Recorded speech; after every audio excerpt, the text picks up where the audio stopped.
Welcome back नाजरीन। गुफ्तगू का सिलसिला दोबारा से शुरू करते हैं। आज हम मूंगफली की काश्त पे गुफ्तगू कर रहे हैं। डायरेक्टर साहब, मूंगफली की काश्त के लिए फ़ी एकड़ शरह बीज कितनी होनी चाहिए? अच्छी पैदावार लेने के लिए फ़ी एकड़ पौधों की मतलूबा तादाद वो होना बहुत ज़रूरी है। इसमें जो महकमा ज़राअत या हमारे रिसर्च विंग ने जो तजर्बात किए हैं उसमें 45 से लेके 60,000 पौधा फ़ी एकड़ होना नहायत अहम है। तो मेरी गुजारिश ये होगी काश्तकार भाइयों से कि वो 70 किलोग्राम फली या 40 किलोग्राम दाने वो इस फ़ी एकड़ इस्तेमाल करें। डायरेक्टर साहब, मूंगफली की बुआई के लिए ज़मीन की तैयारी कैसे करनी चाहिए? ज़मीन की तैयारी का जो मरहला है वो नहायत ही अहम मरहला होता है। इसके लिए अमूमन ये मूंगफली के लिए ये किया जाता है कि जनवरी के आखिर में या फरवरी के शुरू में एक दफ़ा ज़मीन में गहरा हाल चला दिया जाता है ताकि बारिशों का पानी ज़्यादा महफूज किया जा सके और उस वक्त ज़्यादा देर तक उसको ज़मीन में महफूज किया जा सके। अमूमन इसके लिए ज़मीन की तैयारी के लिए 3 से 4 हल दरकार होते हैं। जब भी बारिश होगी उसके बाद फिर बारिश के बाद आपने ज़मीन को आम हल चला के सुहागा दे देना चाहिए। उसके बाद काश्त का जब वक्त आए तो उसके बाद जो खादों की मुनासिब मिकदार है वो यकमुश्त उसमें ज़मीन में डाल के तो आम हल से इसकी बिजाई कर देनी चाहिए। डायरेक्टर साहब, मूंगफली की फसल के तरीक़ा काश्त के बारे में हमारे काश्तकारों की रहनुमाई करें। मूंगफली की काश्त हमेशा लाइनों में करनी चाहिए। छट्टा का इस्तेमाल हरगिज़ न किया जाए, क्योंकि हमारे अमूमी तौर पर यह देखा गया है कि हमारे काश्तकार ख़ास तौर पे मूंगफली के जो काश्तकार हैं वो छट्टे का इस्तेमाल करते हैं। उससे पौधों की मतलूबा मिकदार भी कम होती है और बाद में जो कल्चरल प्रैक्टिसेस हैं उनमें भी मुश्किल दरपेश आती है। तो इसलिए इसके लिए बेहतर ये होता है कि हम पोर का या ड्रिल का इस्तेमाल करें इसकी काश्त के लिए। लाइन का आपस में फासला 45 सेंटीमीटर या 1.5 फुट रखा जाए। बीज की गहराई 2 इंच के करीब होनी चाहिए। इसके अलावा पौधे का फासला जो है वो 9 इंच या 15 से 20 सेंटीमीटर होना चाहिए। डायरेक्टर साहब, आबपाश इलाकों में मूंगफली की फसल के ऐसे कौन से मराहिल हैं जिनमें आबपाशी करना ज़रूरी है? इसमें 3 मूंगफली की काश्त के लिए 3 आबपाशी के लिए 3 ऐसे नाजुक मराहिल हैं जिनमें पानी की कमी नहीं होनी चाहिए। सबसे पहले तो काश्त के बाद इसका वतर अच्छी मिकदार में होना चाहिए। फिर इसकी जब पौधे की सुइयाँ निकल रही हों उन्होंने ज़मीन में दाखिल होना होता है तो उस वक्त पानी की कमी नहीं होनी चाहिए, उस वक्त एक आबपाशी की ज़रूरत होती है। फिर उसके बाद जब दाना बन रहा होता है फलियों में उस वक्त एक आबपाशी की ज़रूरत पड़ती है। डायरेक्टर साहब, मूंगफली की फसल पर कौन से नुकसान रसां कीड़े और बीमारियां हमलावर हो सकती हैं और इनके तदारक और इंसदाद के लिए हमारे काश्तकारों की रहनुमाई करें?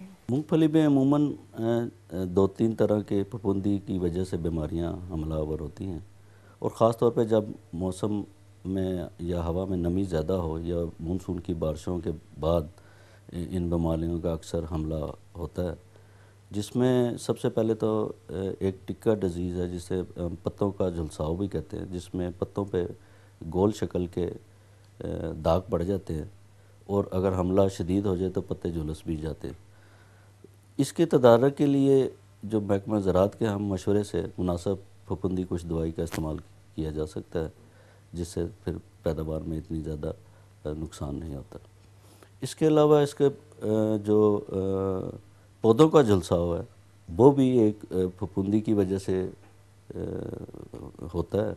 उसके लिए भी हमें मुनासिब फफूंदी कुछ दवाई का इस्तेमाल करना चाहिए। इन बीमारियों से असल में बचाव के लिए अगर हम सेहतमंद और फफूंदी कुछ दवाई से ट्रीटमेंट हुआ बीज इस्तेमाल करें तो बीमारियों से काफ़ी हद तक बचा जा सकता है।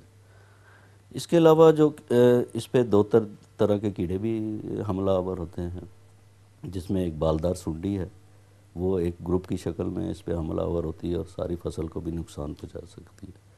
उसके लिए भी मुनासिब ज़हर का इस्तेमाल महकमा ज़राअत के मशवरे से हमें करना चाहिए।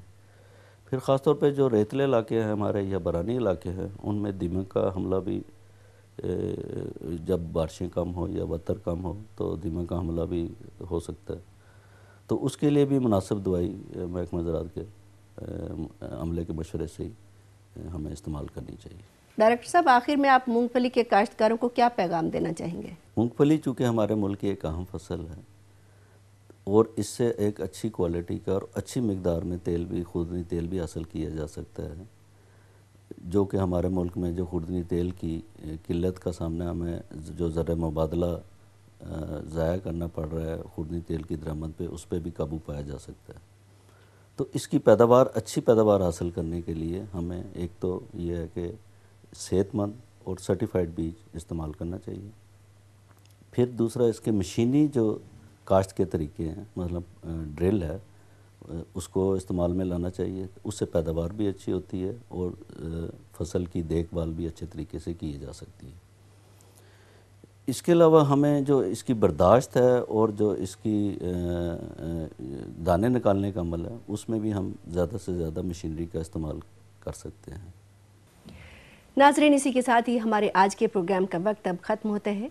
हम डॉक्टर मोहम्मद तारिक, डायरेक्टर बरानी रिसर्च इंस्टीट्यूट चकवाल के बेहद मशकूर हैं कि आप हमारे प्रोग्राम में तशरीफ़ लाए और हमारे काश्तकारों को मूंगफली की काश्त से मुतल्लिक तफसील से बताया। हम उम्मीद करते हैं कि हमारे काश्तकार इन सिफारिशात पर अमल करके मूंगफली की भरपूर पैदावार हासिल करने में कामयाब होंगे। काश्तकार मज़ीद मालूमात के लिए महकमा ज़राअत पंजाब की ज़रई हेल्पलाइन 0800015000 और 0800290000 पर सुबह 8 बजे से शाम 8 बजे तक मुफ्त कॉल करके भी फ़नी रहनुमाई हासिल कर सकते हैं।